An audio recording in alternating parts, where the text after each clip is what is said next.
Leader Coaches Bible Study. And I'm going to say this, I am going to be biased today. I try my best not to be biased, but I am going to be super biased today because today it is J13. It is Founders Day for Delta Sigma Theta Sorority Incorporated, 108 years of service.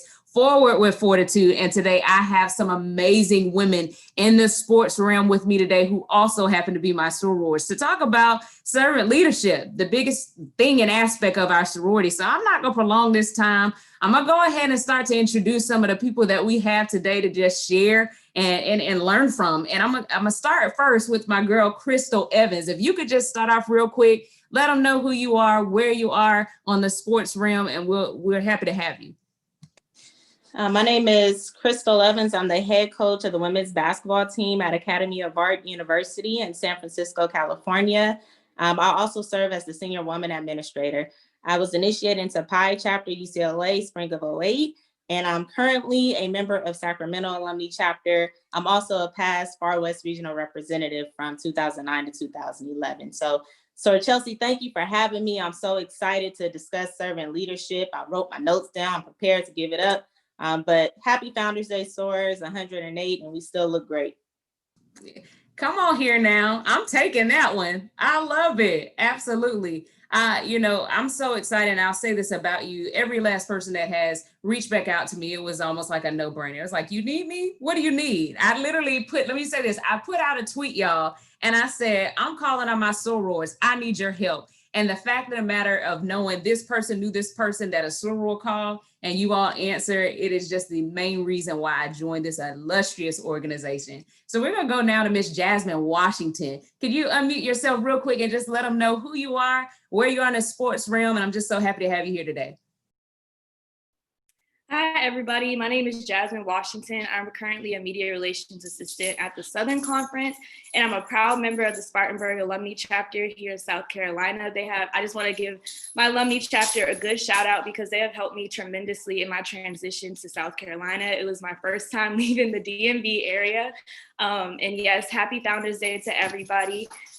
My line sister's on here, and I'm just so happy to be surrounded by all these amazing women and here to serve the purpose of Delta. So thank you once again. Absolutely. And Jasmine, am I correct? Is this your first Founders Day that you are celebrating? I'm correct about that, right? Yes, it sure is. It is my first Founders Day, and it's been an amazing day. And I get to end the day off kind of with this podcast. As soon as I get off the podcast or the Zoom thing that's going on, I have another thing to get on with my alumni chapter. So I'm very excited. And like I said, I'm happy to be surrounded by everybody. So thank you. Well, we're glad we can make it special for you. And thank you for being here. I'm going to go ahead and introduce Miss Wright. Coach Wright, I'm going to tell y'all really quick how this happened. She was, you know how they say, a friend in need is a friend indeed. In need was a true soror indeed last night when I met Miss Wright. Miss Wright, could you come on real quick? Let them know who you are. She helped me out big time last night and we started talking and there was no way I didn't have her on today. That's too funny. Hey, I'm happy to be here. That was truly a funny story last night. And, you really cross paths with really great people. And I'm happy that you inboxed me on yesterday and I'm happy to be on this call. But my name is Ernisha Wright from Augusta, Georgia. I'm the owner of the Georgia Soul Women's Professional Basketball Organization in Augusta, Georgia. I pledged Delta Sigma Theta in spring of 2018, Aiken Alumni Chapter, and I'm now a member of the Greater Columbia County Alumni Chapter based out of Columbia County outside of Augusta, Georgia. And I'm just happy to be here today with these beautiful ladies on our Founders Day. I wouldn't have it any other way. So thank you for having me. And we thank you big time, really, really big time for that. I'm going to go ahead and go to Miss Jones. Miss Jones, I'm telling you, talk about in the 11th hour came through for a sister. Miss Jones, come on in here, introduce yourself and let them know where you are in the sports realm. Greetings, sorors. Happy Founders Day. I'm Tamika Smith-Jones. I'm currently the Director of Athletics at the University of California, Riverside, and transition back to my hometown. I'm a real Georgia peach, so I'm headed to Kennesaw State in about 20 days. This is such an honor to be able to celebrate Founders Day with you all because we're in COVID, and so I didn't have anything else planned to do this evening. So I pledged at Alabama A&M in Huntsville, Alabama, Delta chapter. in spring of 97. I love it. Glad to have you big time, and congrats on everything and the move. You're actually moving closer to me. So hopefully COVID can kind of let up and we'll be able to reach out face to face. But thank you for being here. I'm going to go ahead and move to an ism of mine, and I'm excited about this. Coach Rosalind Tyndall, could you please come on and introduce yourself and let them know in the sports realm where you reside? Hello, Phyllis Saras, and happy Founders Day. I'm Rosalind Floyd Tyndall. I actually pledged at Midwestern State, spring of '96. I am the assistant women's basketball coach at UTA here in Arlington. I just got hired here September 16th, so I'm still trying to figure out this area and kind of get my feet wet. I've met some fellow Saras, so they've helped me with the adjustment in this Arlington area and DFW. So I'm excited to be on this with so many devastating divas, of course. And it's just a blessing to be able to even fellowship and network with all of you. So I look forward to this. I've been looking forward to this all day. We're quarantined right now. So this was just a blessing to have this kind of thing happen today. Well, we're so glad to have you. And that was my thing. If it was not for COVID, we probably would be with our respective chapters and doing something at least. But at least I feel like I'm having a celebration tonight. So I thank you all. And now I'm going to go to Coach Jackie Smith Carson to introduce herself. You talk about somebody calling and answering. That's the epitome. So go ahead, Coach Jackie, if you can just tell them where you reside in the sports realm. Thanks so much, Chelsea. Good. I was about to say good morning. Y'all can tell like the mindset of a coach right now. But my name is Jackie Carson. I'm the head women's basketball coach at Furman University in my 11th season. And it's just a blessing to be with you all. I pledged Xi Iota citywide chapter in spring of 2000. And it just, this fellowship is needed. Every day we tell our team just one victory at a time. And to me, this is a huge victory to be able to fellowship and have my sisterhood with my sorors on Founders Day. So I'm just super excited to be here, and I'm just so blessed. Thanks. And I'm blessed to have all you all. So I'm going to tell you, without this, and just like Coach Jackie said, us coaches, a moment to moment change, especially within the pandemic, can change things. So I was so excited about this. We also have other people on the call. And like I said, even though we're celebrating our Founders Day and showing our, realms of service on Founders Day, this is open to everyone because this is a servant leader. So I, Coach Chelsea, am a member of Delta Sigma Theta. I am Fall 06 at Beta Kappa chapter of Livingstone College, and I am currently in the Gadsden County, Florida alumni chapter of Delta Sigma Theta. So I had to give a shout out to both of those because much like you all, we wouldn't be here without that foundation. So we're gonna go ahead and kick this conversation off. Ladies, and the way it works here, we're family. I don't point out. Wherever you feel moved, you talk. We talk about servant leadership.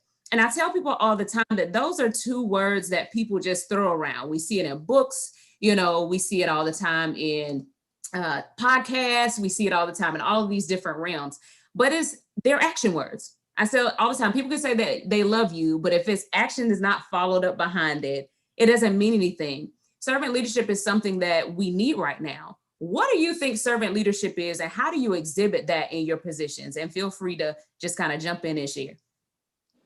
I want to jump in on that one, Sir Chelsea, just in a sense of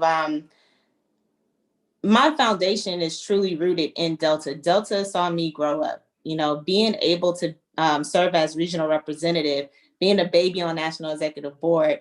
I felt like I was prepared to be a head coach, even though I'm 32, right now. It's like, I'm a Delta, and I've learned how to serve with an open heart, but also with my hands. And I wanted to mention that in terms of just servant leadership, I bias with our pyramid, but let's go ahead and invert it for a second and put ourselves on the bottom, just like when we pledge and put others in front of us. I want to serve you not just with my mouth, like you said, not just with my words, but with my action. And so in terms of servant leadership as a coach and as a member of Delta Sigma Theta sorority incorporated within our communities, I think the first thing we learn is that titles and positions, you got to put that to the side. It doesn't earn you respect, and people who follow you, people who you walk side by side, you have to deliver on your promise and really serve them, and not just serve them for how it'll benefit you, whether it's we recruit this player so they can run this play, or we score this amount of points and help us win a championship. How can I serve you to better you as a person, to help you fulfill your goals personally, professionally, build your network? How can I build an environment of encouragement, of cooperation, of loyalty? I gotta be authentic. I gotta serve you with more than my words. And so servant leadership as a coach, as an administrator, and as a member of our sorority, it starts with creating empowerment and sharing power. It's not top down. I'm pushing you in the forefront and I want to serve your needs. How can I show you that your needs are valued? I don't know, that spoke to my spirit though. I was so excited when you mentioned this is servant leadership and fortitude. I think that was huge. I see you, Sora Jones. Go ahead. Yes. I wanted to speak from not my title of athletic director, but just from that perspective, that, one of the things that I learned through Delta was service and how important it is to the community. And that community is wherever you are, those around you. And so I believe strongly that I've been able to ascend in this industry, in this profession, because that's truly my foundation and my heartbeat. And one of the things that really, is mind-boggling to teams that I've been able to be a part of at different institutions is the fact that even in the seat of athletic director, I really am servant-minded. And so instead of pointing, I always say I don't point, I participate. And so I'm always looking for ways to stay in the game, stay active with my team, get involved as much as I can. And you'd be amazed how maybe unnatural that is for some people to see on a daily basis from people in what they may deem as leadership roles. And I'll just say, I think I've learned that the higher you ascend, the more you should become a servant minded. And so I've enjoyed every bit of that journey.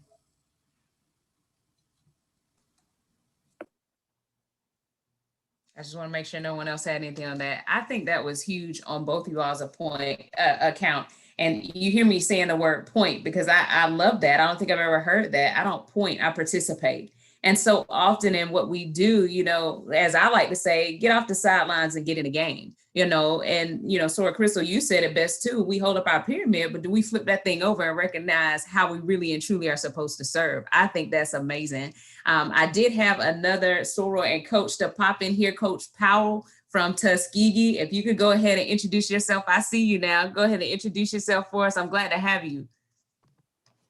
Well, hi, Soros. Thank you for having me, for sending me the link info. Very happy to be here. I am Trelane Powell, head women's basketball coach at Tuskegee University. I pledged Delta Theta Phi chapter, which is Columbus State University, and am now a member of the Columbus alumni or Columbus Metro alumni chapter. So just happy to be here. I wanted to piggyback off of what Sora Jones said, because I feel like a lot of what drew all of us, I would think, to Delta is what we saw, and especially thinking about being service-minded. I think that was something that was already in us before we became Delta women. So, my jewel has always been compassion, and that is what I lead by. And I let my players know that, of course, there's a lot of tough love along the way. But again, one of the things for me in service, servant leadership has been leading with compassion always for these young women that we mentor every day. I think that is amazing. I think we all should have that level of compassion as we're moving through. As I talk about that in leadership and compassion, I think about the people, our employees, our young ladies or young men that we reach on a day-to-day basis, and especially within the pandemic. And I think that leading with compassion is amazing. I'm looking at all of these amazing and beautiful sorors of mine that I'm sitting here looking at, and women in sports in general. I see numerous people who have, as people say, put me on.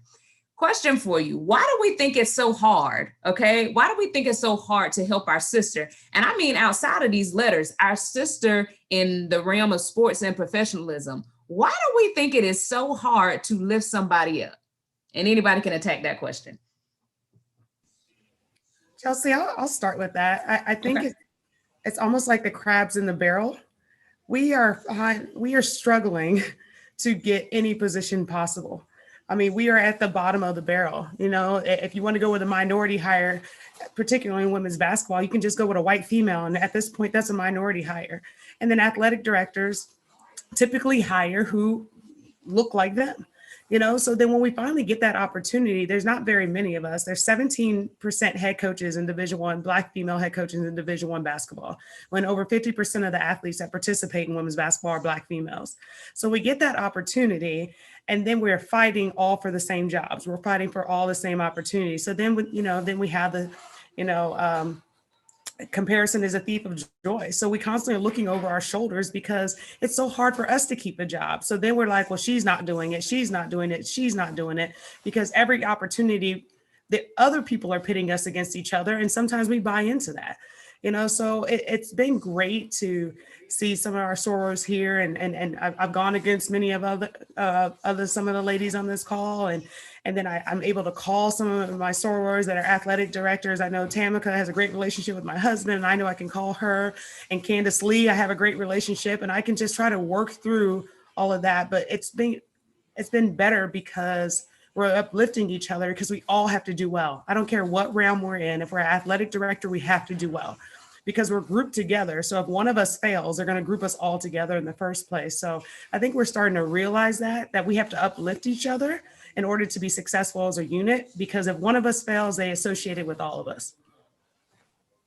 And I'm going to piggyback on that with Jackie. When I started coaching in 96, I was 23 years old when I became a girls athletic coordinator at a middle school. And my mentor was an AKA who pretty much called me in the office, and her statement to me was, this is what I want my athletic program to look like. You're 23, you're about to oversee about 5 people that are older than you.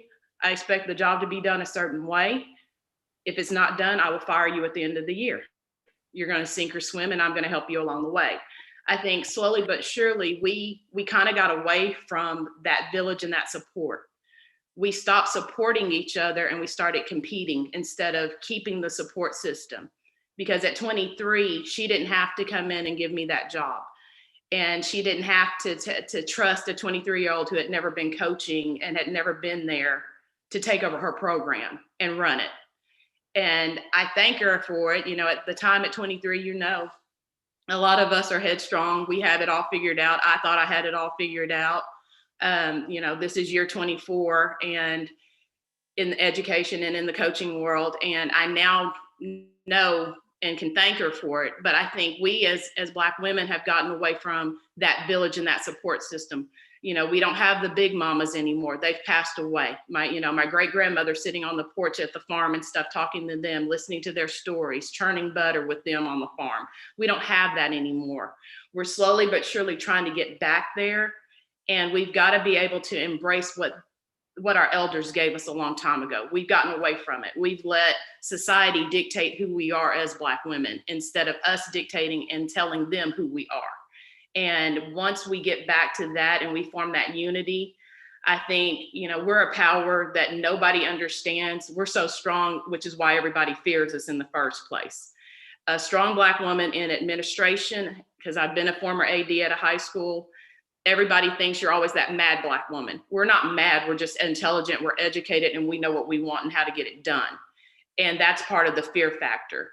And so I learned a long time ago to not let that fear of me being intelligent and being able to run things the way that it should be run, and trying to embrace that and pass that along to now the younger coaches coming up, trying to be that same person that she was for me at 23. And serving the same way so that we keep it going the direction it's supposed to be. And that village starts building up again, and that strength of us as Black women, showing the world what we're about and who we are, and that we are a force. And don't take us lightly, don't take us for granted, and don't think we can't accomplish more than you've ever seen, because we can. And that's who we are, and that's what we're made from. I want to add to what Ross is saying too, because I think that village is twofold. it's holistic as well. And so, yeah, when my oldest sister is talking to me, I have to be able to acknowledge what she's saying and not necessarily get hung up on the way it was delivered. And I'm speaking as a young soror and a younger coach. I want it, but that's how I was raised, and when we get away from some of that, yes, some older coaches or administrator might be hesitant because let's just address the elephant in the room. It is so much harder for us. And so that risk factor is a lot bigger. And so that tension you hear in the back of their voice that where you might think they don't like you or they're coming down harder on you or, they're hating. It's not necessarily that, but they are preparing you for the reality that your journey is going to look a lot different than someone else's who doesn't look like you, that's going for that same position, and we have to embrace that village just like we encourage our players to embrace the grind. So it's everything that's being mentioned, all these intersecting factors, it goes into it, but we also have to be open to the type of mentoring that we need because our mentoring relationship, it has to be different than others. Oh, that's good.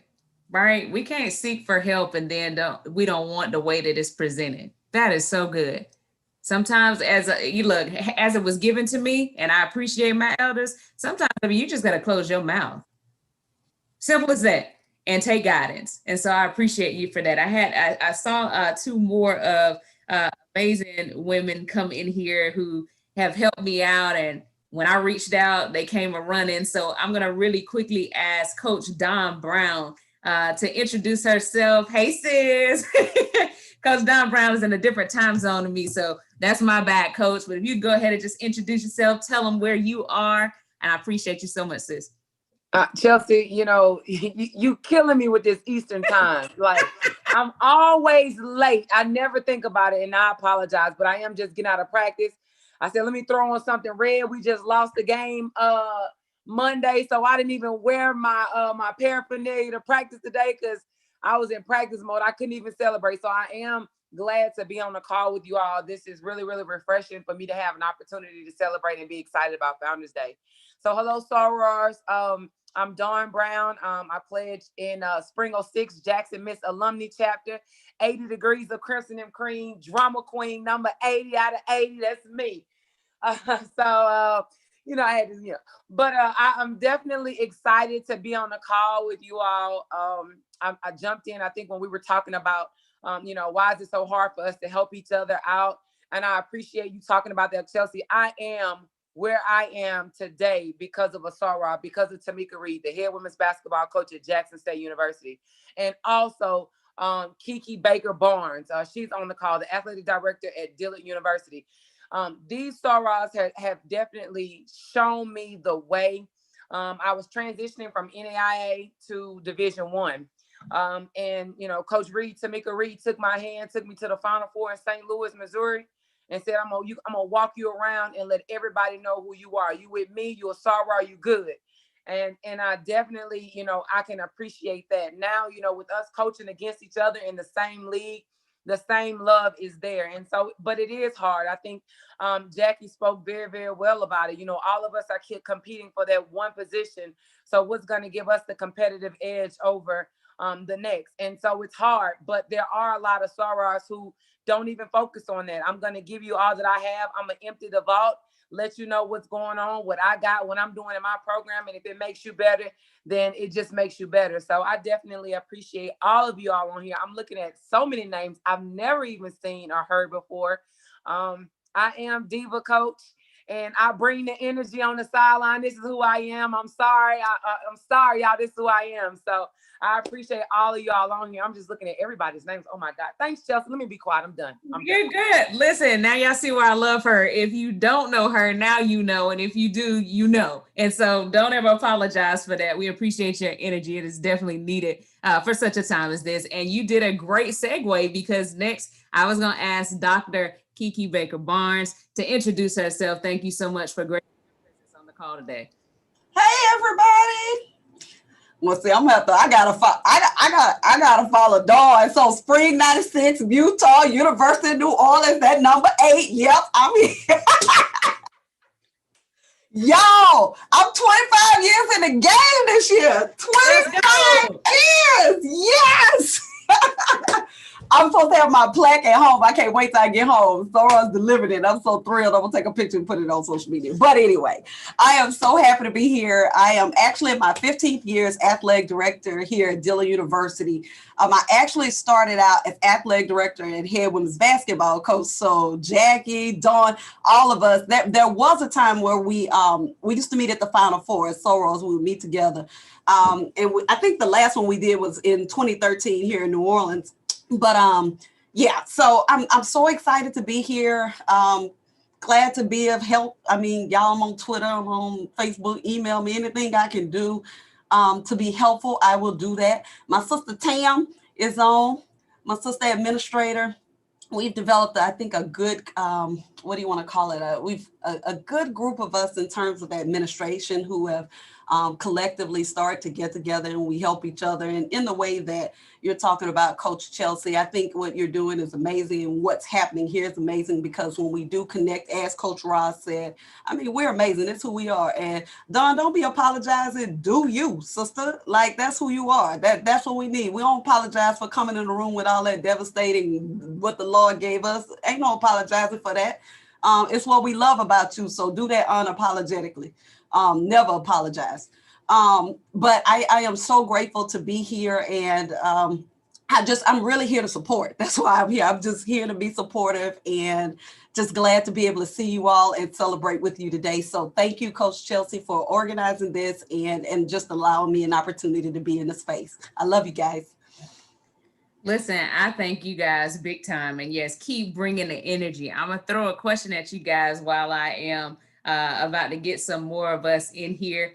Please, ladies, some of my sorors who I've been in contact with, I can only see so many. So if indeed you have hopped into the call, please, I don't care if you got to put it down in the chat, let me know you're here. But I am going to ask this question, all right? And I need everybody to answer that because this is a faith-based call. And sometimes we get so wrapped up and realmed up into our positions. And I said this before we got on the call, that we can never forget who positioned us there. So when I ask you about your faith, and I'm going to say it this way, God is, let it rip. God is, finish that sentence. You can unmute yourself. God is, what is he to you? The Alpha and Omega. Come on here. Come on here. God is my sustainer. Okay. He is definitely my sustainer.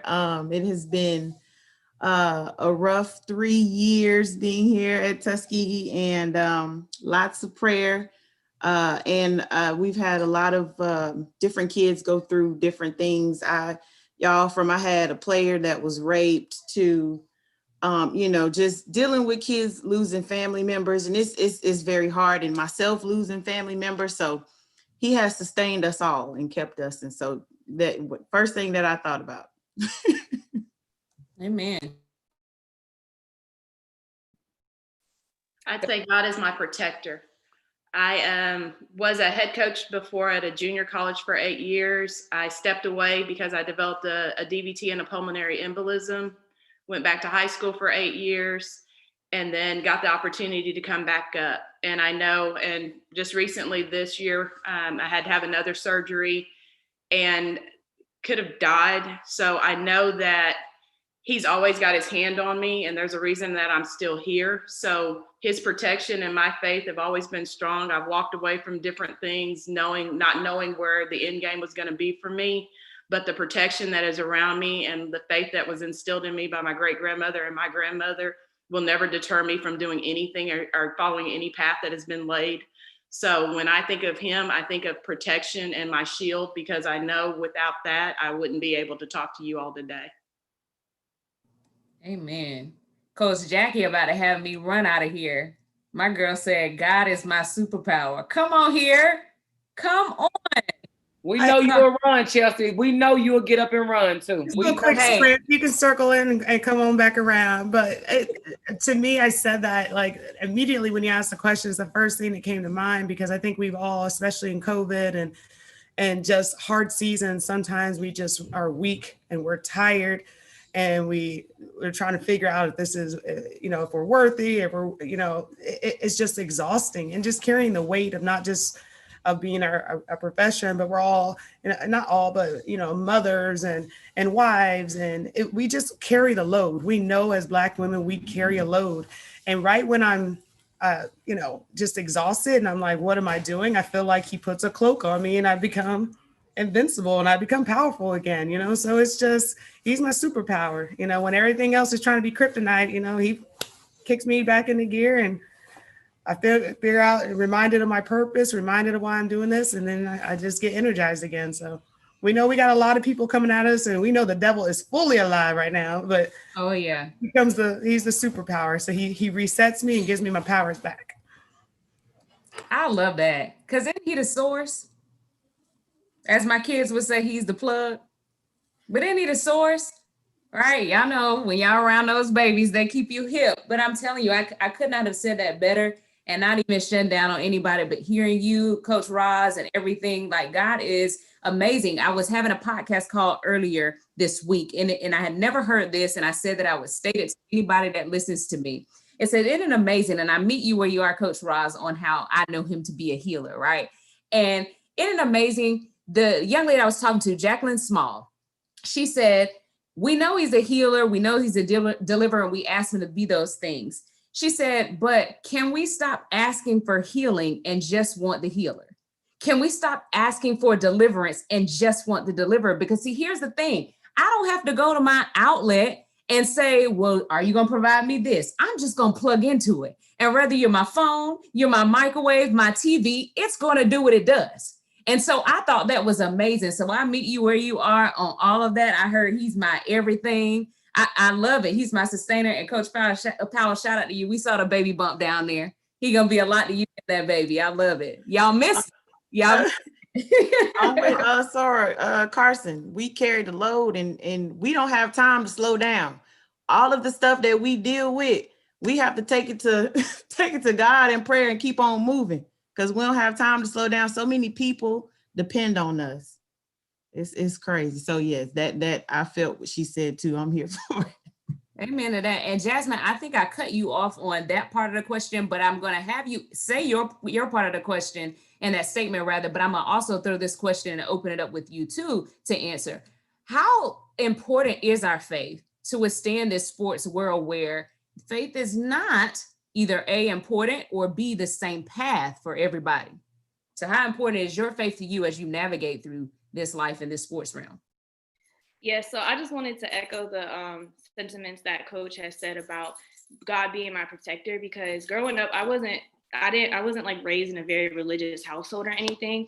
And there came a point, especially like being in the middle of the pandemic and moving from the DMV area for the first time in my life and being out on my own, I really had to put my faith in God, because it was just like, I was so worried about everything. And I remember the day that I came to this realization that my faith in God is so important in my career and just in my life in general. Is just the amount of worry that you have. It's the devil's emotion. You can't let worry come and like overtake you and set you back and let it not help you move forward. So ever since that day, like I went on a walk, I was listening to the podcast. I was like, oh, this is great. And ever since that day, I just realized that having faith in God really is just something that has been able to and will continue to push me forward in this industry. And especially just like how you said, like, it's not talked about a lot in the sports realm. Like, people aren't very focused on the faith part of everything. But I think I lost my train of thought. I really did. I'm kind of nervous. I'm not gonna lie to you guys. I was listening to your guys' wisdom and everything. But yeah, I just wanted to say like that God is my protector. And that's one of the reasons that I actually did decide to join Delta as well, is because it's so faith-based and Christianity. And I was from that, and I'm just blessed to be able to still grow from that, because CC, stop. That's my line sister, y'all. Yes, I'm gonna stop talking now because I'm really nervous, but yes. But let me say this to you, Jasmine, and what you found is, you have something that I know a lot of people miss, and it's board of directors. You've mentioned your line sister twice, and I'm gonna tell you why that's important, because in the midst of you being nervous right now, she has your back. She's your supporter, okay? And you need that, especially where you're going. You just, if I'm not correct, just got into this new position and doing amazing. You need people that's gonna support you and push you forward. So you don't have to ever worry about this wisdom. Trust me, I'm learning. They're learning. They got where they were. You heard Coach Don Brown. She named out these names of how she got there, and we're all in here. And the greatest part about it is, boo, just like God is the plug, you're plugged into us too. So we got you. And shout out to your line sister for being there. So we're so proud of you. You know, and talking about that faith Can I thing. jump in real quick? Yes, Because please. it is so wild to me because Jasmine and I are on it. I'm in the Southern Conference. And so we are on these committees together, the racial justice. I have no idea if she's nervous, because let me tell y'all, she be rocking these committees. She be putting people in check. No, we're going to run it like this. We're going to do it like that. So it's wild that she's saying she's nervous, because when we're in these committees with all white men, black men, white women, she's running the show. I'm just like, okay, we're going to run it on this time. Like everyone. So it's just wild that she seems nervous in this environment, because when she's in her element, she is rocking it. So Jasmine, you keep doing your thing. And I'm gonna add to that too, because what I'm hearing, Jasmine, is more than nerves. It's just that's how much you respect our sisterhood, and you always gonna put on the way you know that you're supposed to. Just don't forget that you're made for this, and this is who you are, and you can't fail. Even around us, we won't let you. But no, it's not about, oh, I'm nervous, I'm gonna mess up. That's just respect. And when you walk in a building, and Sora just said it, it's like everybody looking at you like, dang, she with it. She about her stuff. It's people nervous around you because they respect you and what you're about. So I just love the fact you love the sisterhood that much. And let me just say, I was just getting ready to say, Jasmine, don't let us front on you now. When we with Delta Deers and so forth, baby, we be standing straight and making sure the pearls are right, baby. So don't. It's all good. The last shall be first in this group. We love you. Chelsea, if you give me a second. Jasmine, I also I definitely don't want to overkill it, but when I apologize to the group about my energy, I really and truly wasn't apologizing for me. I was apologizing for y'all, because I am who I am. And a lot of times people can't handle it. So just continue to be who you are and let people accept you for who you are. And you can make mistakes. We all make mistakes. We all get nervous. There are imperfections in all of us. But I definitely appreciate you being sincere on the call with us. And, great group of young women, especially the ones that I know. I've been knowing Jackie just as long as I've been knowing Kiki. And I just learned, Chelsea and I just met. So extension to each other. We are a family, and you can always lean on us and depend on us, which I want to go back. I'm not taking over because it's not my but I want to go back to my word, because God is my strength. And I had to use that because I have been through a lot in this profession. I had a player to get murdered last year, and having to actually speak at the funeral, and being strong and standing there for me. And, I've been in the fire. I've lost my job where I felt like, I shouldn't have lost my job after being successful, after winning championships. And you can't lose focus. Like Soros, we can't lose focus. If you got to start back over and rebuild it, well, guess what? You pledge, we can handle it, right? That's what we do. So you just continue to remember that God is our strength. And belief is the driver. So as long as you have faith in him and you continue to believe and do what's right, God is always going to keep and protect you. That's it. Come on now. Talk to him today. Now y'all see why I love Don Brown. Listen, we had some more individuals to come in the call, and I'm loving this conversation, you all, because that's why I told you that I believe in organic situations and realms and just letting God have his way.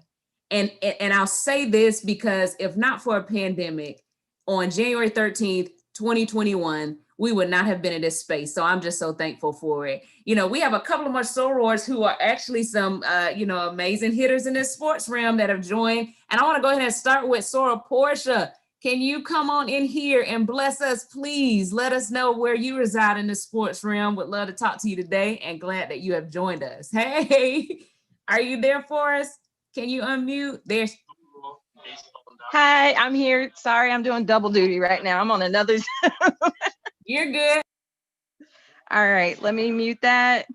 Let me show my face. Hey, Soros, how you doing?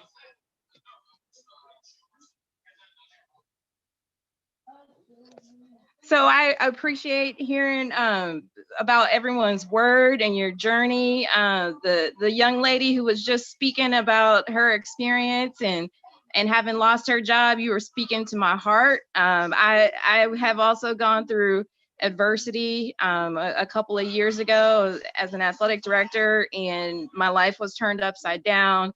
But through that, there were many sources who helped get me through that and helped me find my next step. I'm currently the commissioner of the Centennial Conference, which is a Division III conference with amazing schools like Johns Hopkins and Gettysburg and Franklin and Marshall. And it was a bit of a pivot from a career standpoint, but my faith saw me through, and great women helped support me and kept me positive.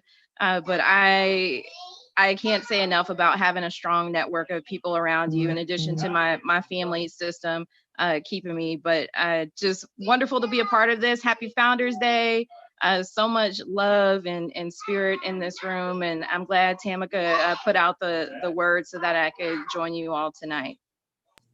We're glad to have you, and I appreciate you so much for that. Thank you for talking and blessing us today, even with your double duty going on.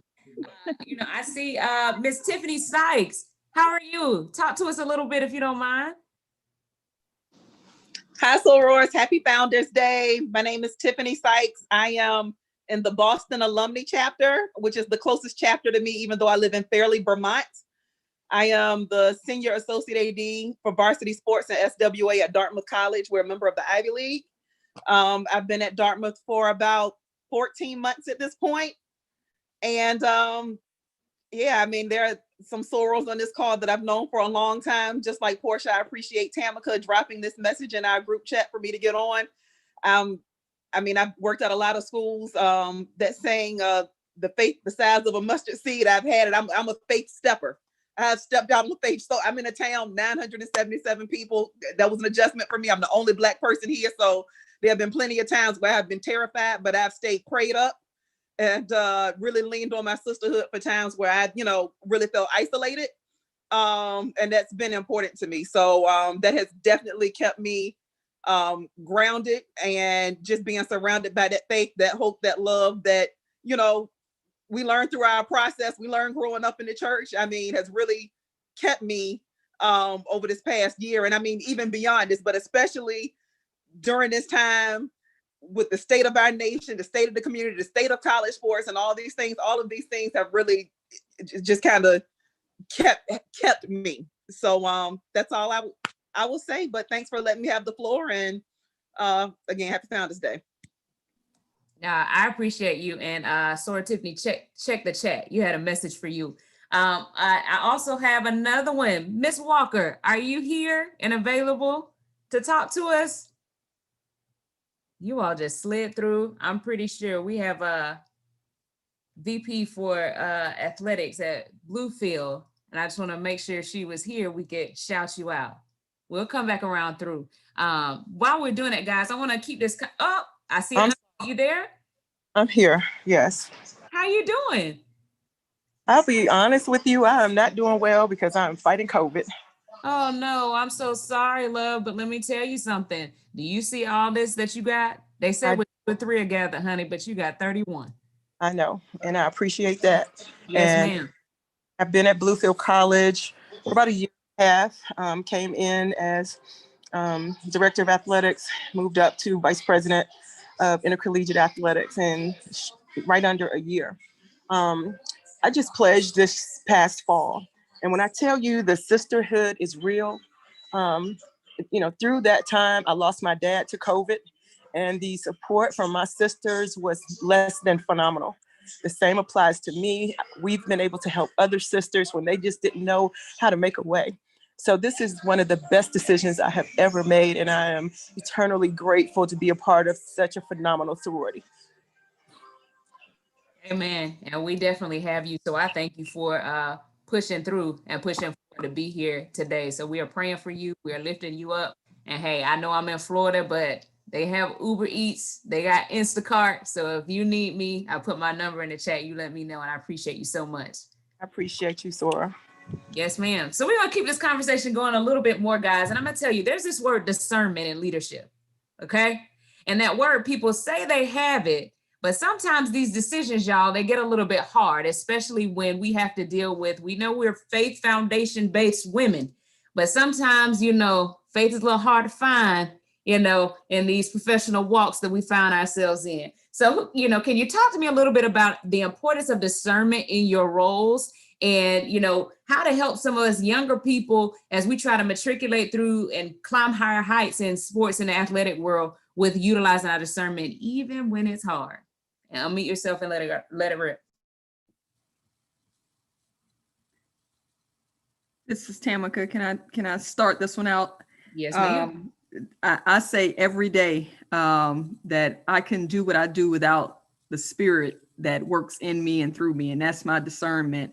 And you know, people pay you. I tell my kids this, and I believe it strongly. People pay you for what you know. They pay you for judgment, and discernment definitely helps you with that. Wisdom, discernment, however you want to put it. I call it the spirit. And so when I hear that spirit, I don't call it the intuition or any gut, none of that. I really lean heavily on God's spirit to speak to me and through me. And that means I have to keep a close relationship with him and hear and put my ear to his voice and know his voice when he's, you know, speaking. And I've been in a lot of tough situations where I've had to just, you know, be the only one that thought this way or be the only one that would make this decision. And it has not failed me yet. And I probably don't need to say yet because I know it won't fail me, but I encourage all of you sorors to, especially women of faith, to, you know, be confident in that spirit and to lean on it because it's trusted, it's proven. And I believe as much as you ascend, you need it even more. You need it even more. And a lot of people are dependent on you and your judgment as a result of it. So I want to shout out Carla Wilson, who came on as well with that group, and Coach Chelsea, you can get her back on later, but thank you for letting me share.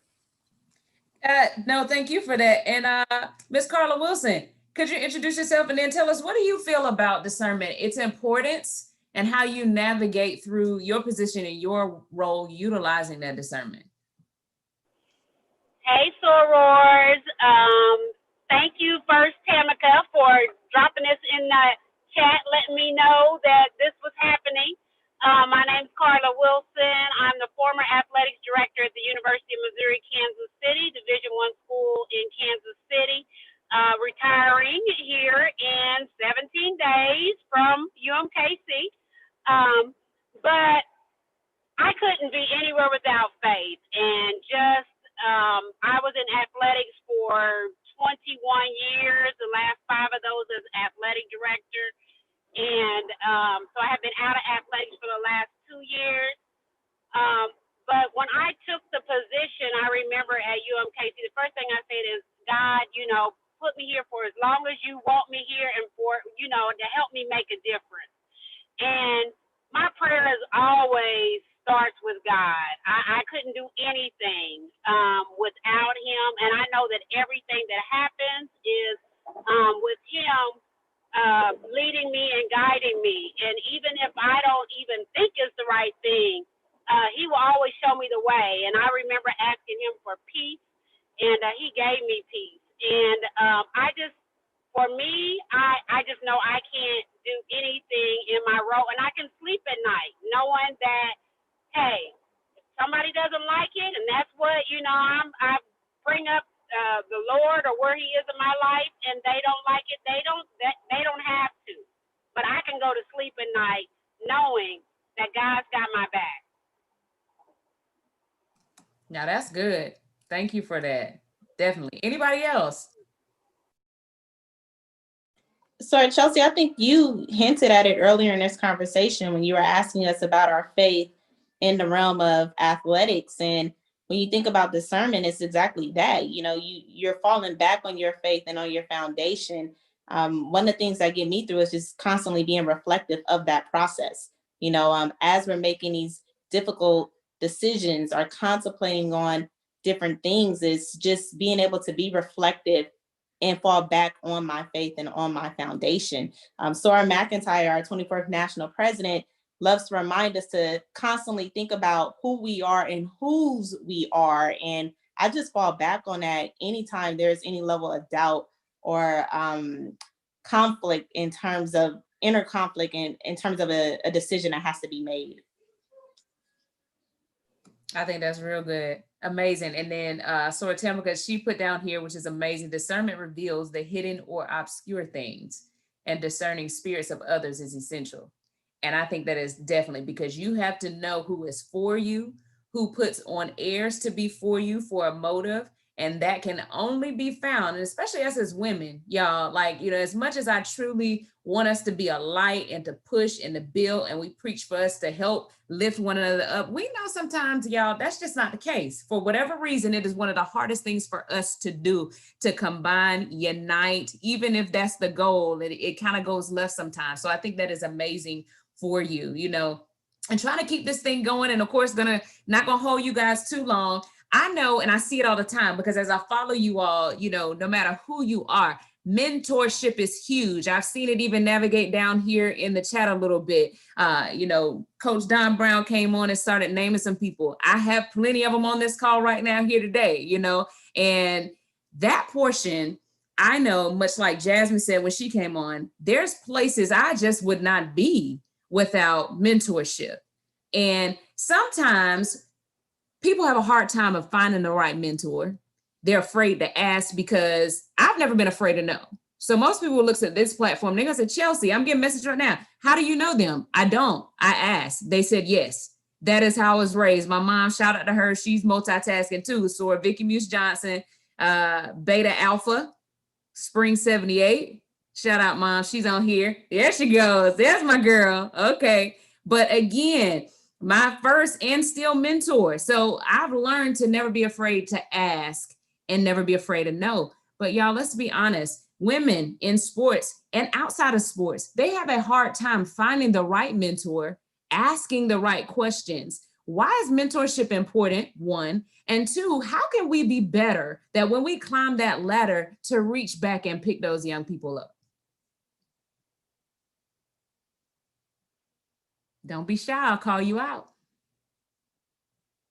I'll throw out some things that's just worked for me. Similar to you, Sir Chelsea, I'll just ask, but just reflecting on my relationship with my mentors and now trying to be a good mentor to others.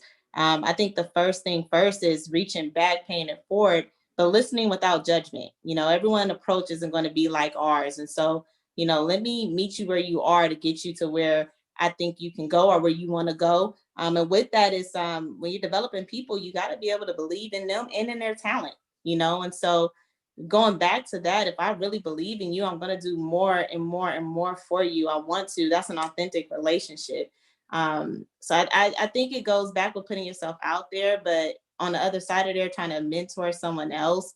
Man, my Delta mentor, I actually get a little emotional just thinking about it, just thinking about that journey. It's my special, you know, pulled me through the whole process that has been my Flavor Flav to encourage me and pour life into me for every job that I wanted. Or, you know, I'm working on my dissertation right now for my doctorate, and just seeing me through all this as being a head coach, you know, she's just paying it forward because someone poured into her. You know, my coaching mentor isn't a member of Delta, but shout out to Bonnie Henriksen. She was the first person to give me a job at the NCAA level as her Dobo. And she said it, if you want more, I'm going to give you more. I'm going to give you all that I have if you want it. And I value that relationship. I value her pouring into me, but just developing people, it has to be an authentic relationship and listening to them without judgment. I never felt judged in that process.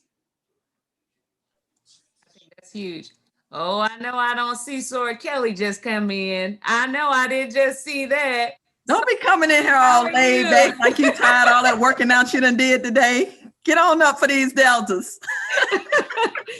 How you doing? You gotta unmute yourself. We'll let you talk about us, but you gotta unmute yourself first. Oh, sorry. Let me go put on a shirt. Okay. Give me a second. I'll be right back. All right. So let me tell y'all. So Sora Kelly, she works out, y'all. She puts all us to shame. So we're gonna give her just a second. But guys, and I'm gonna come to actually with that question. I'm gonna come to Dawn Brown if she's still ready for me. I know I got her in transition. And I'm also gonna come to where'd you go? Y'all moved on me. That's why I pinned y'all. Sora Roz. And I'm coming to you, Sora Jackie, too. Here's my question for you. We all have a full plate. That's why I was so thankful that you all, resided here. Like I say, when the money reside, that y'all reside here with me for this hour, right? We have a full plate though. Many of you all, a lot of times we see things, and I understand that. How do you serve? Because we know we can't serve on E. We just can't do that. We spend our days pouring out, saying yes, going here, doing that. How do you refill your cup? How do you refill your cup when you're on E to make sure you're efficient and ready for the job the next day? I guess I'll go first. I refill mine every evening. I actually started the Daniel's fast on Monday. I'm doing a modified variation of it just because of my health right now.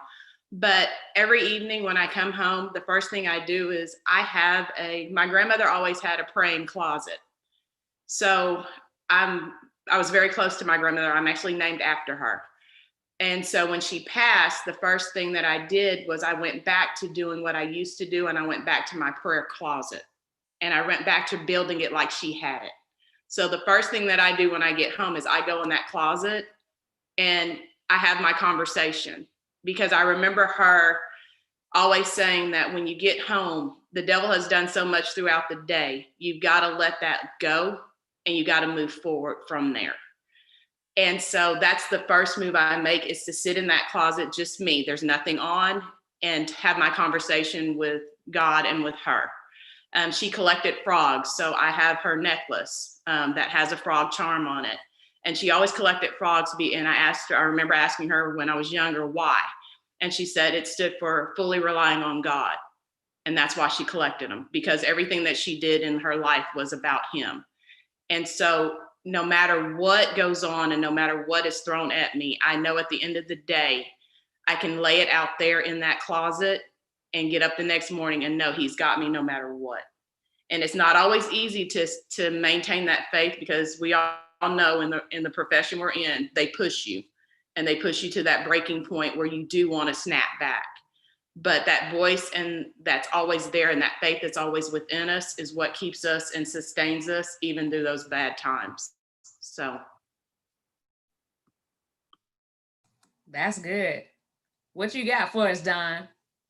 How do you refill your cup when you're on E? Because I know you and I see you, and you stay going even when you're home. Now you're cooking.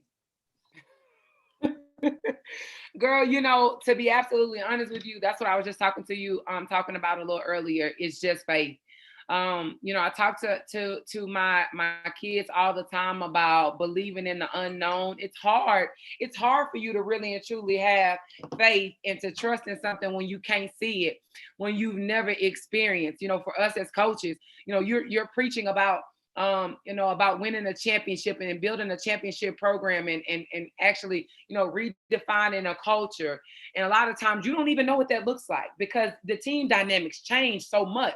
And sometimes that, some ways that you want to run your program one way, and then it ends up being something totally different the next time. Or some of us take jobs that we think that is one way, and then on the backside of it, after we get there, it's like, okay, well, I don't know if I really signed up for this. But you got to continue to allow faith and belief to be the driver and stay in the driver's seat. So for me, I have a great sounding board. My fiance coaches college football. And he's 10 years older than I am. So he's the toned down version of me. And so he really and truly is like, no, that's not what we do. We continue to trust God.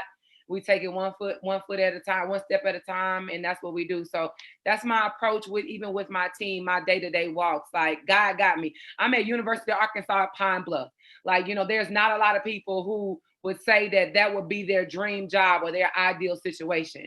And so for me, I love it here. We having an opportunity to making a program relevant that's never been relevant. I took on a job that Chelsea, they hadn't won a championship since 1966, 1967. And so that's tough for anybody to have to accept that type of position, knowing what the culture is like. People don't care about women's basketball in the city of Pine Bluff.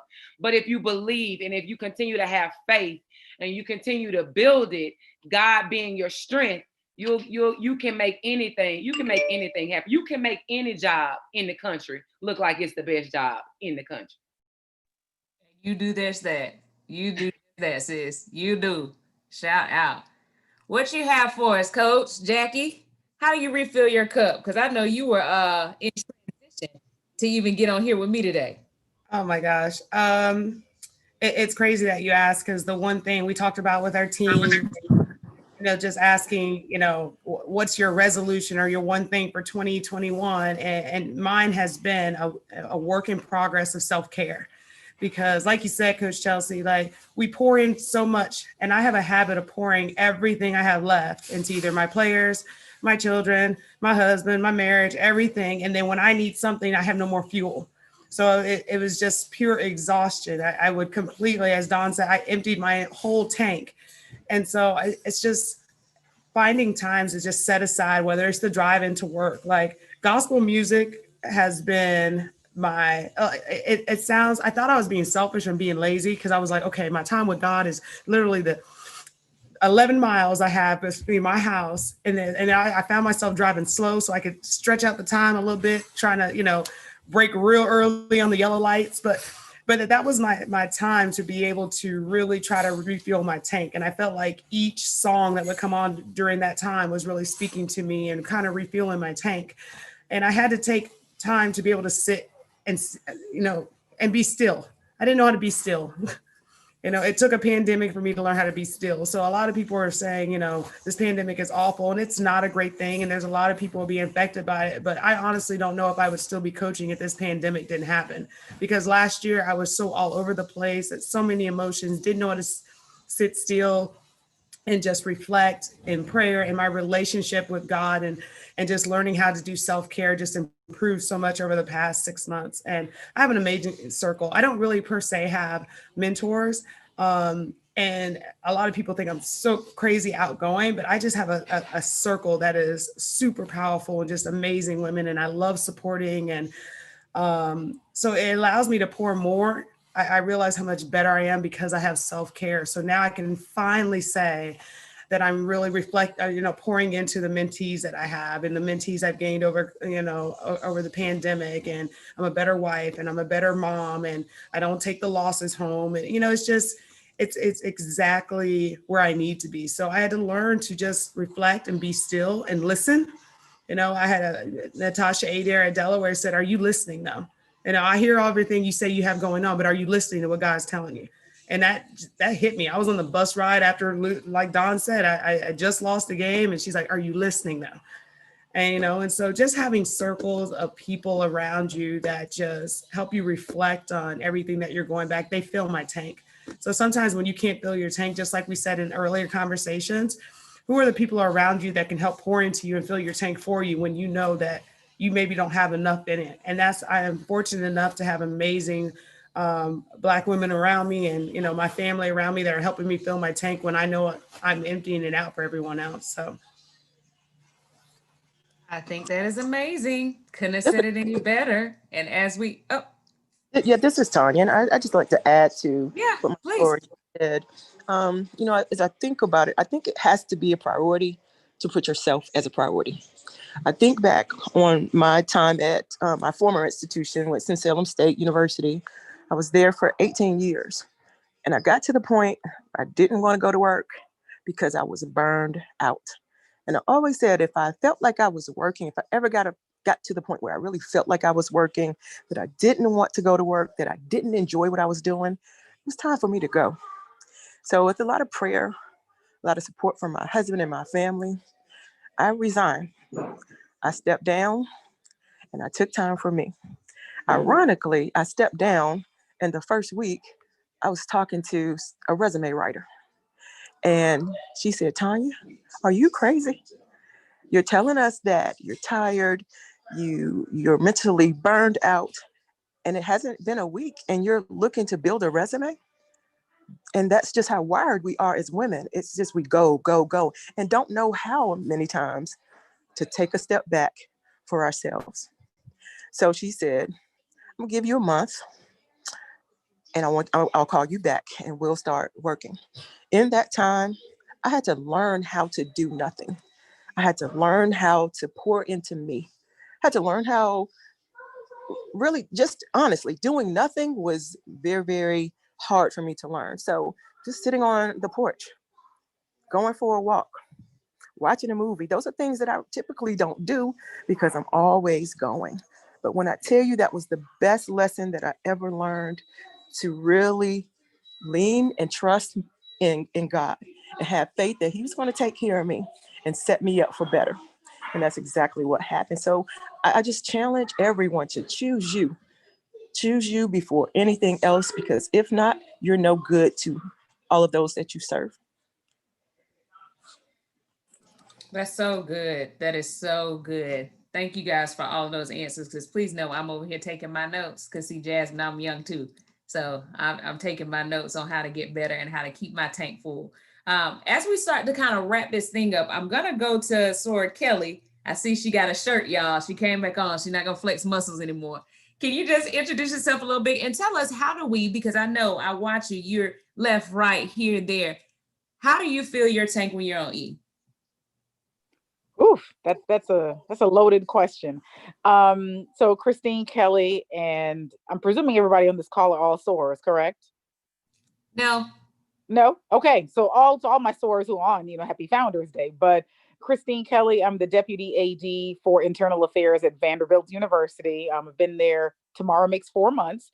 I'm working for a SOAR, the first and only Black female athletic director in the Southeastern Conference. So very excited to be here and doing the work that God has called us to do. But in terms of filling my tank when I'm on empty, honestly, sometimes, like, and most people know, my mom had a stroke a couple weeks ago, actually 2 weeks ago.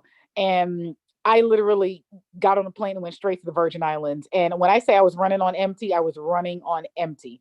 And had to get her to Orlando and do some other things. But I reach out to God. Like, every day, my feet does not hit the ground without me doing my daily devotional and my meditation. Last a year and a half ago, I had a panic attack. And I'm listening to what Tanya said about choosing you. And I didn't realize how much I was running on empty until God said, okay, you're not going to stop. I'm going to stop you. And I had a panic attack on the interstate going home. And it was at that point I realized, you know what? I have to make some changes in my life. And my husband was like, all right, we can't do this commute thing anymore. We're going to have to move. We did some different things to make it a little bit easier on myself. But I talk to God every day, all day. I don't know if anyone's read the Circle Maker. Well, this one is Draw the Circle. This is a 40-day prayer challenge. And I am now, so I did that with Candace at my boss at Vanderbilt. And that's been very helpful to just kind of center myself and read and think about and just be intentional about what is it I'm trying to do. What I have several people on this call who I've reached out to in many different regards. Tiffany, most people know, is my best friend for the last, I don't know, 20 years, however long it's been. She fills my cup. Tamika, Portia, Tanya. There's so many people on this call who I have reached out to when I just need to be able to just be refilled, beyond God, obviously, because God is, he is the creator of all things and can make things so much better in an instant. But I do have people around me. My husband is amazing. He has followed my career for however long. I'm married to a Mississippi boy who moved to New Hampshire. Shall I say any more? Like, that's just who he is. But, and then the other part for me too is I love to work out. So that's my time when I get up early in the morning and I can either walk or get on my Peloton or lift weights or whatever it is. That is my time for me, where I'm not mom, I'm not wife, I'm not deputy AD, I'm not sister, I'm not friend, I'm nothing but me. And that's my time. So I do multiple things. Different times call for different measures. But I'll tell you, working out, God, my family, my friends, that's what gets me going. I love that. And please know that you have all of our prayers as you move and navigate through that, and with your mom and all that good stuff. I've definitely been praying, and we know what the prayers of the righteous do. So thank you for that. Can I just add one thing about that before you go? Y'all, I just have to share this praise report that today when I was at work, I got on FaceTime with my mom, and my mom has been nonverbal since she's had the stroke, and she was able to complete some full sentences today. Y'all, you talk about a praise in my office today. Listen, I can't even put it into words what that meant to hear her say my name and to say, just a few words here or there in a couple sentences. But God is great. If you don't believe in God, listen, I hope you find him, because he is amazing. Ain't he? Yeah, Mrs. Sorrel Kelly. I was about to run on my 5-time knee surgery knee. Coach Brown, we were talking about that earlier, because they were up here telling me what God is. And, I couldn't keep a seat. So I was about to shout again there, because I know, and everybody has a mother, right? And you have a mother to some degree. And so that being said, you've definitely had my prayers in that. And I'm so happy to hear that. And please know, down here in Florida, prayers are moving and residing over there where you are. And I can assure that everybody means the same. So thank you for sharing that. And I'm with you on that. If you don't know him, you want to find him, you can hit me up. And I'm sure everybody on this call will say the same. We will help you, because he is amazing. He is everything. He is our superpower. You have something for us, Coach Jackie? I did. I had a question, because you sparked my interest in something when you were talking about just mentorship, and you mentioned Vicki Muse Johnson. And if she's still on the call, I would love to hear how she approaches mentorship, because obviously it served you so well, where you've connected and she's led you. So like, for those who are trying to mentor those, if she can give some perspective on what she sees, how she mentors and what she puts into it. I got my notepad and I'm ready to take some. I was about to say, get your notepad ready. I feel like she's filled with some wisdom. Here's the thing. One, first look at her and look at me. But two, for 34 years, I have gotten the mentorship of that one. Go ahead, Mom. Oh, you got to unmute yourself, boo. There you go. And to everyone else who is here this evening. I want to first thank God for allowing me to be here. And I do now know that you know that I am Chelsea's mother. So I guess I don't see myself as a mentor in that aspect. But when children come into the world, and my grandmother and my mom used to always say, Vicki, children didn't ask to come here. And I always say that to them now. And when you bring them into the world, you need to do what it takes, in spite of the barriers, the challenges, the difficulties, to get them to where they need to be. So definitely the Lord has been the one in my life who has been everything to me that all of you all named. The deliverer, the protector, the sustainer, just whatever you think of, because he's everything. And without him, it would not be possible for any of us to be here today. So the first thing, after putting God first, and we grow up to know what we're supposed to be doing, and we have these parents and other ladies or other people in our lives. I had an awesome mother and an awesome grandmother, and I got 2 grandmothers, and I got to know them both. Not everybody get to know their grandparents, but when you are on this walk and you're watching them and they're taking you to church, that's the best thing my parents could have done for me. Take me to church. And as I got older, I came to Christ, and then I found my relationship with him myself. So in doing so, you have the emulation of those things that are good and right. And that's important, because if you ever are responsible for anything, you want it to be the best that it can be. And so in spite of what I was going through, I always put who I care about first. And fueling yourself, yes, we run empty a lot of times because we always sacrifice for those we love. But when you come to Christ, there's a standard that he requires of us. And I was led to Christ at an early age.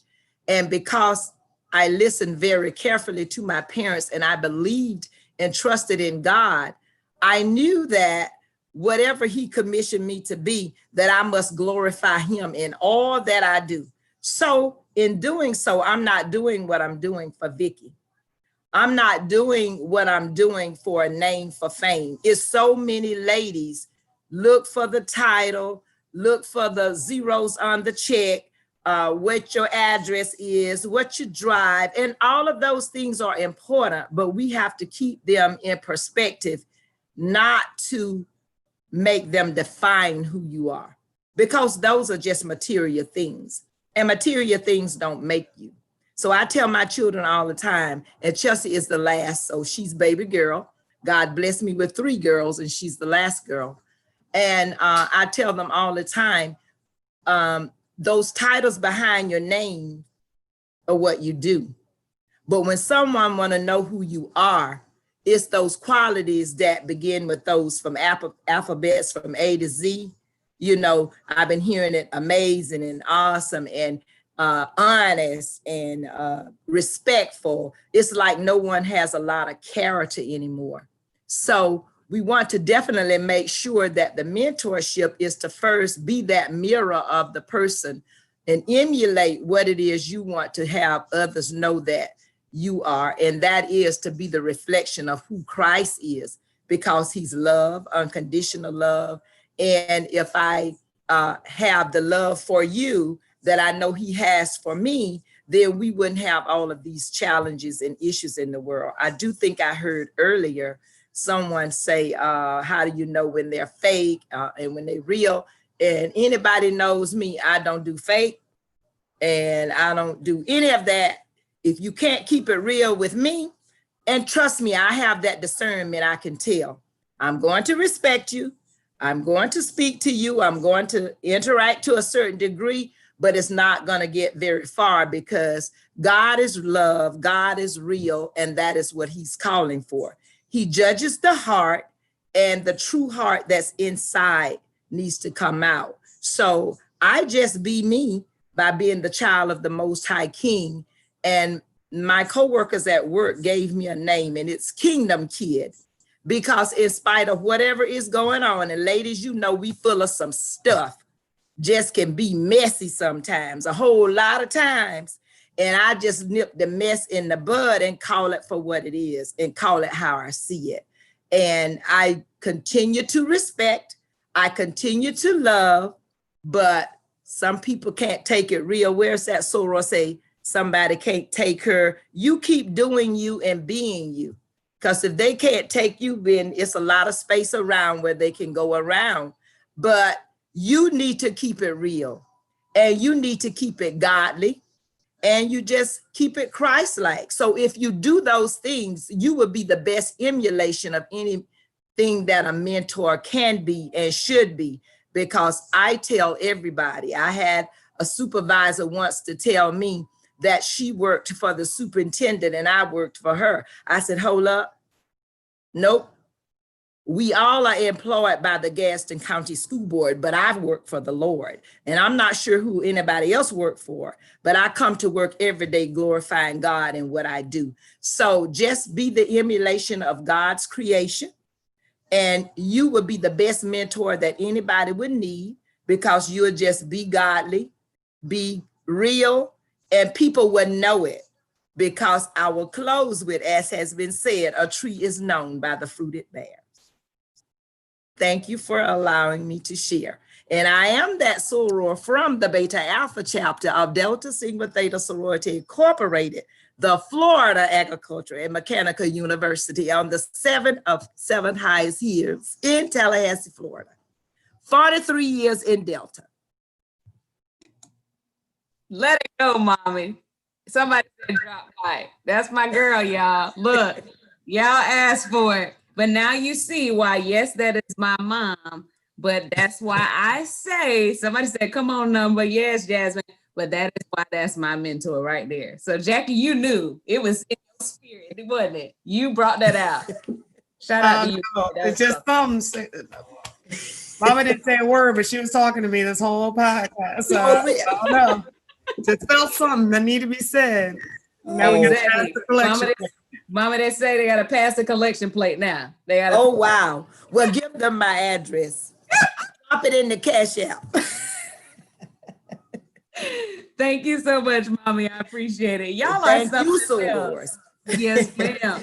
Y'all are something else. I love it. And this is all we came for today, ladies. Just showing individuals that when they see our titles, that's not what it is. We have a servant's heart. And so as we start to close this, I want to please put Mama's Cash App in the chat, ma'am, before I lose my blessing.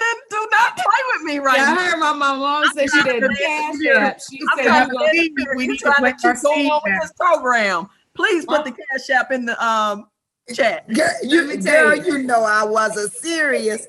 But no, we're serious. Okay. Well, you know whose Cash App is gonna be, and she. But please, can you put it? Can you put it in the cash? I'm serious. I am very serious right now. This is a fellowship that has been a blessing, and I just want to bless you. Please. We're gonna send I'll Mama. split it up. I don't care what you do with it. Once I release it, it's yours. Jeffrey, you need to set your mama. You need to get your mama right now. You need to set up a Cash App now.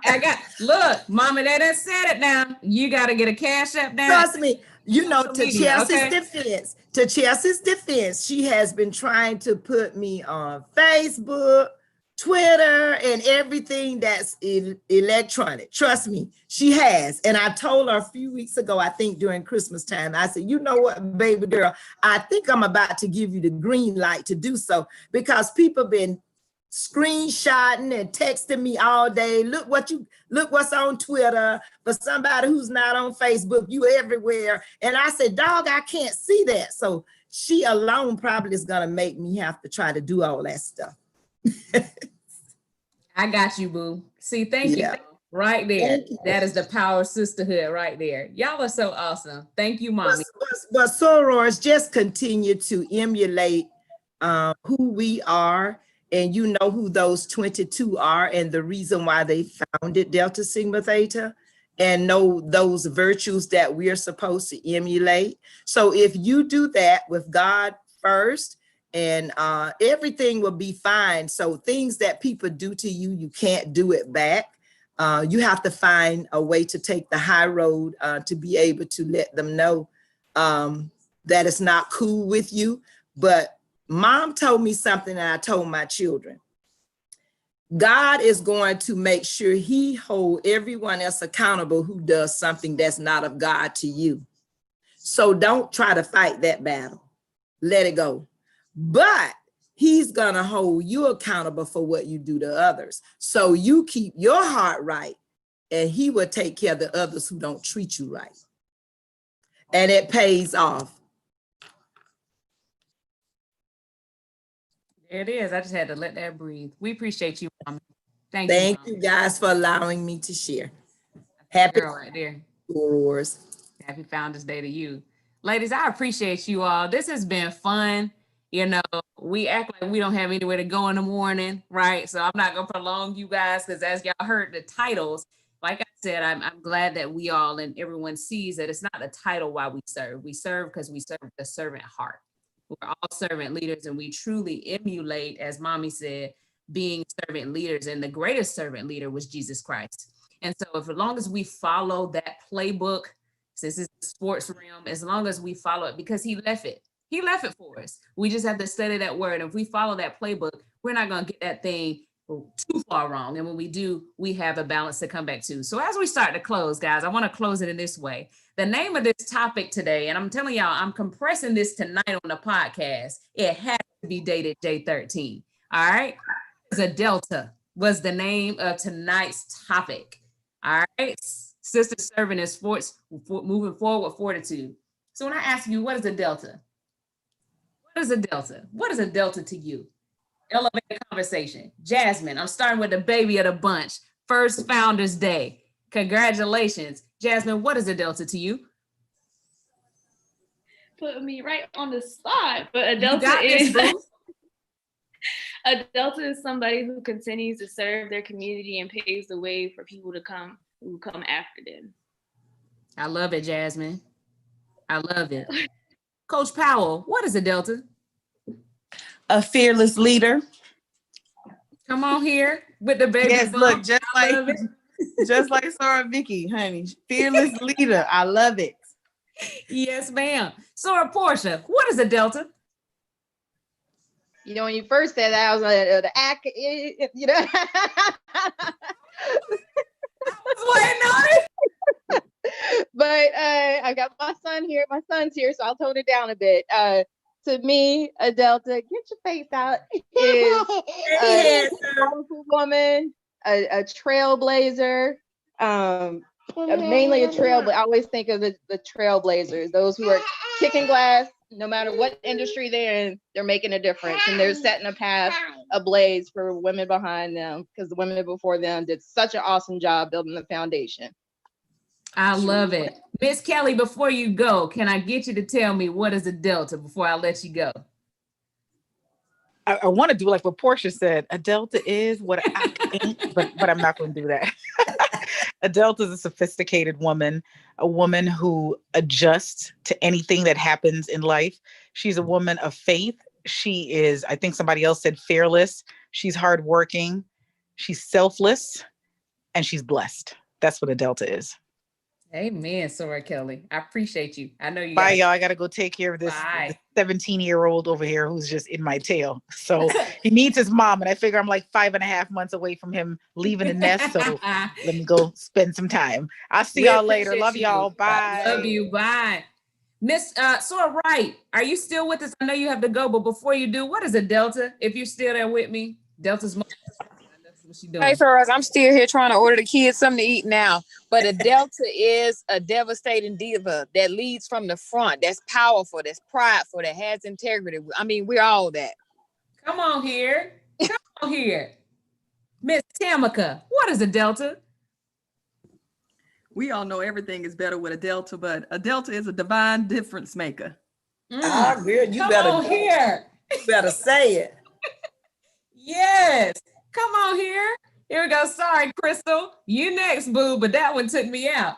Crystal. Ooh, I wasn't ready for that one, but I know. A Delta is her ancestors' wildest dreams. Come the on women here. who stand amongst shoulders of giants, we crush those shoulders and we pave the way for others as we do it. We're the epitome of dreams unseen, of music unheard, and a chapter to other books that are yet to be written. A Delta work is never complete, and we just leave a legacy for those after us. You were ready. I ain't even gonna hear that. You were ready. Let's go. Coach Ross, what is a Delta? A Delta is a force to be reckoned with. My. Don Brown, what is a Delta? She ready, y'all. Look at her. A Delta is a woman of purpose and distinction. Come on here. I love it. Miss Jackie Carson, what is a Delta? I'm just reflecting on all these. Like, this is mind blowing. Listen, I'm gonna run it back. Don't even worry about it. I think a Delta is an elevator. She just rises and she brings everyone up with them. And she's always going to be to the top. The elevator never cuts shorts. We elevate everything. We bring it to the room, whether it's, our occupation, whether it's the diva of dawn. And, we going to elevate everything that we touch. Y'all are something else. Talking about you weren't ready. Come on here. Mercy. Delta is an elevator. I'm done. Here we go. Drop the whole mic. I love it. And now you all see right there why at the end of the day, Delta Sigma Theta, Delta Sigma Theta, I won't say is the only way, but it is for me. Why? Because a Delta is a servant leader. So I want to thank you guys just for being here today, for your time. Oh my goodness, for your time. Time is the one thing, as I always say, that never be returned. I can't give you this hour and a half back, but I thank you guys because I know what your plates consist of on a daily basis. But for taking the time out to do the Lord's work. This wasn't about me. You answered the call. And in the word it says, here I am, send me. Who shall I send? Send me. And he sent you on tonight to do his will, his purpose. So happy Founders Day, sorors. please, if there's anything I can do, you all are now a part of the Servant Leader family. So if there's anything I can do, all you have to do is reach out. And before you ladies go, if you could drop your information for me, I would love to stay connected. We thank you guys for listening. And on behalf of all of my sorors,